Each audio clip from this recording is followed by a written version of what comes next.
House tests are NMC formative assessments ఇవి ఏంటి అసలు? ఇవి మనకు ఎలా యూజ్ అవుతాయి ఎండీలో అంటే, హౌస్ టెస్ట్స్ అంటే ఏం లేదు, మీరు మీ హెచ్ఓడి దగ్గరికి వెళ్ళి మాట్లాడుకొని, లేదా మీ ప్రొఫెసర్స్ దగ్గరికి వెళ్ళి మాట్లాడుకొని, సార్ మేము పర్ మంత్ ఒక క్వశ్చన్ పేపర్ లాగా అలా రాస్తాం, లేదా మీ కన్వీనియన్స్ బట్టి మేము 4 క్వశ్చన్ పేపర్స్ రాద్దాం అనుకుంటాం sir theory.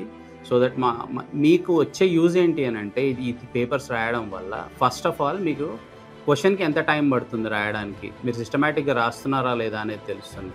So it will definitely Boost your confidence అనమాట. చిన్న కాన్స్ ఉన్నాయి దీంట్లో. ఏంటి అని అంటే, కొంతమంది స్టూడెంట్స్ టూ మచ్గా స్ట్రెస్ అవుట్ అయిపోతారు. హౌస్ టెస్ట్ పెట్టినప్పుడు తక్కువ మార్క్స్ వచ్చాయి, ఇలా వచ్చాయి, అలా వచ్చాయని. ప్లీజ్ డూ రిమెంబర్, ఇవి మీ ఫైనల్ ఎండీ ఎగ్జామ్ మార్క్స్ కాదు ఇది. సో అంతగా స్ట్రెస్ తీసుకొని వీటి గురించి అంత ఆలోచించాల్సిన అవసరం లేదు. This is just for your revision house test అనేది. సో హౌస్ టెస్ట్ పెట్టుకోవడం వల్ల డెఫినెట్లీ యూజ్ ఉంటుంది. ఇఫ్ పాసిబుల్ మీరు మీ ప్రొఫెసర్స్తో మాట్లాడుకోండి, హెచ్ఓడిస్తో మాట్లాడుకోండి. హౌస్ టెస్ట్ అనేవి డెఫినెట్గా కండక్ట్ చేసుకోండి. అది ఎలా అనేది మీ కన్వీనియన్స్, మీ ఇష్టం. నెక్స్ట్ ఎన్ఎంసీ ఫార్మేటివ్ అసెస్మెంట్స్ అంటే ఇవి క్వార్టర్లీ అసెస్మెంట్స్ అనమాట. ఇవి మ్యాండేటరీ చేశారు ఎన్ఎంసీ వాళ్ళు. So first year, second year, third year అందరికీ కూడా క్వార్టర్లీ అసెస్మెంట్స్ పెట్టారనమాట.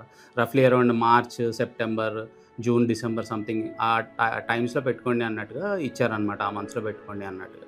సో ఇది కూడా సేమ్ అనమాట. 100 marks theory and 50 marks practical అన్నట్టుగా ఇచ్చారు. సో అది మీ కన్వీనియన్స్ బట్టి ఈ ఎగ్జామ్స్ కూడా పెట్టుకోండి. మీరు ఎన్ని మల్టిపుల్ టైమ్స్ మీరు క్వశ్చన్ పేపర్స్ అనేవి అటెంప్ట్ చేస్తుంటారో బిఫోర్ ఫైనల్ ఎగ్జాము, అంతా మీ కాన్ఫిడెన్స్ అనేది బూస్ట్ అవుతుంది అనమాట. సో మనం క్వశ్చన్ ఇలా రాస్తున్నాము, ఇంకేం చేంజెస్ చేసుకోవాలి, ఇంకా ఎలా టైంని ఎలా మంచిగా మేనేజ్ చేసుకోవాలి అనేది మీకు రిపీటెడ్గా రాస్తున్నప్పుడే మీరు మంచిగా ఫినిష్ అనేది వస్తుందన్నమాట రాసే దాంట్లో. So definitely house test, NMC formative assessments అనేవి డెఫినెట్లీ మీరు కండక్ట్ అయ్యేలా చేసుకోండి మీ కాలేజెస్లో.